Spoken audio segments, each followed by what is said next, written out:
చిన్న కథ తలరాత. ఒకరోజు యమధర్మరాజు ఒక యువకుడి దగ్గరికి వచ్చి, ఇవాళ నీకు ఆఖరి రోజు, పద వెళ్దాం అనగానే యువకుడు, అయ్యో అదెలా అవుతుంది, నేను రెడీగా లేను అన్నాడు. అందుకు యమధర్మరాజు, తప్పదు, ఇవాళ నా లిస్టులో మొదటి పేరు నీదే ఉంది, నా ధర్మం నేను నిర్వర్తించాలి, పద వెళ్దాం అన్నాడు. యువకుడు, సరే యమరాజా, నా చివరి కోరికగా ఒక కప్పు కాఫీ కలిసి తాగుదాం, తర్వాత మీతో నేను వచ్చేస్తాను అన్నాడు.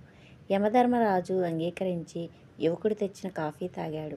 అందులో యువకుడు నిద్రమాత్రలు కలపడం వలన యముడు నిద్రలోకి జారుకున్నాడు. ఇంతలో యువకుడు లిస్టులో తన పేరు మొదటి నుంచి చివరి వరకు మార్చాడు.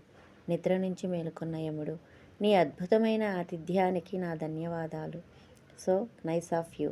ఇవాళ మొదట నిన్ను తీసుకువెళ్ళడం ఇష్టం లేదు, అందుకే లిస్టులో చివరి నుంచి నా పని మొదలు పెడతా అని తాను వచ్చిన పని పూర్తి చేసి వెళ్ళిపోయాడు.